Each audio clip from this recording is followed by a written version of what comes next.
Hello po, magandang umaga at magandang gabi sa inyong lahat. Ito po si Jerry TV 25. Ayan po, subscribe po kayo sa aking YouTube channel para lagi po kayo updated. Pati ang aking Facebook po. I-comment ko sa comment section po.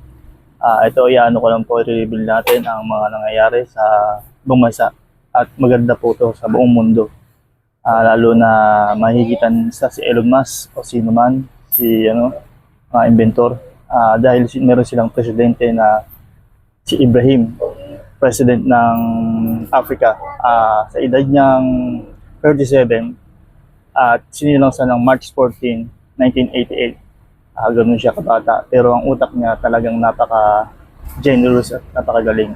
Gawin mo, sa edad niyang bata, 37, talagang iniisip niya ang kanilang mga komunidad. Dati siya sundalo at naging presidente at talagang napakaganda.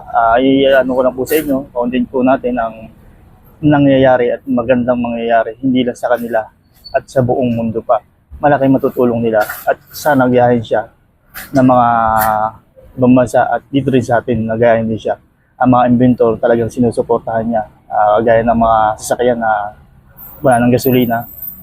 Kikimbuchi, ayun po yung pangalan niya. Saka meron pong inventor na talagang napakagaling dito kung kung talagang magaling din yung mga ginagawa nila. Kalsada, mga pagtatanim ng saka, talagang suportado ng gobyerno nila. Pero sa atin rin naman, suportado rin. Sana yung mga inventor na Filipino inventor, yun din po, suportahan niya. Ito, panoorin natin ang isang Africano na talagang napakatalino at napakagaling. Hindi na kailangan ng mga tower o manumang mga wire na para ikabit sa kanilang lugar. Dahil ito ay sa kanila free energy na galang taas, signal. Ang kanilang cellphone na invento, hindi na kailangan ng SIM. Talagang napakagaling. Hindi na kailangan ng tower. Talagang lahat, walang wire, walang napakapanoorin niyo po. Walked 10 kilometers to reach her school. Now imagine that same girl accessing world-class education from her home using a tablet connected to a wireless network powered by Hope. That network is Maxwell Chikumbutso's creation, and it is more than a web of wires or waves, it is a lifeline. Stretching across 20 states in Africa, this network has quietly connected 20 million people in ways few could have imagined. It did not begin with government funding or billion-dollar infrastructure projects, but with a single vision: connection as a form of transformation. Maxwell believed that technology should never be a privilege but a right available to every human being. That belief led to the birth of his revolutionary network, designed to reach the unreachable and empower the forgotten. Across rural landscapes and urban sprawls, this network wove its way into lives with precision and purpose. Communities that once functioned in isolation were now linked through invisible bridges of digital empowerment. Children in Uganda now join virtual classrooms alongside peers from Kenya, Nigeria. Marami din po siyang lumalabas na platform, YouTube, FB, lumalabas po yung kagandahan ng ginagawa ng Africa. Mas tingin ko mas uunlad sila, lalakas talaga kasi ang presidente nila may puso. Kagaya rin sa atin may puso rin.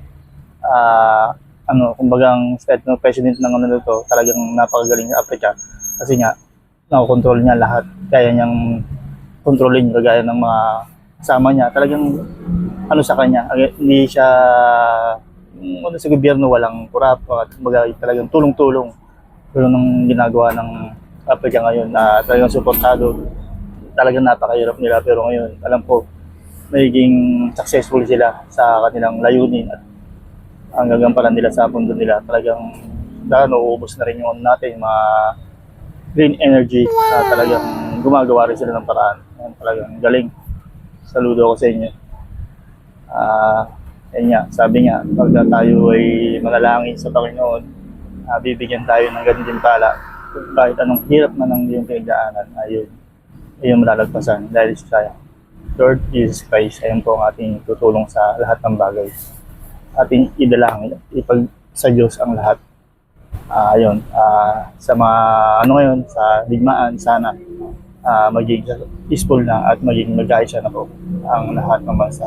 Maraming salamat po. Support lang po tayo. Thank you po.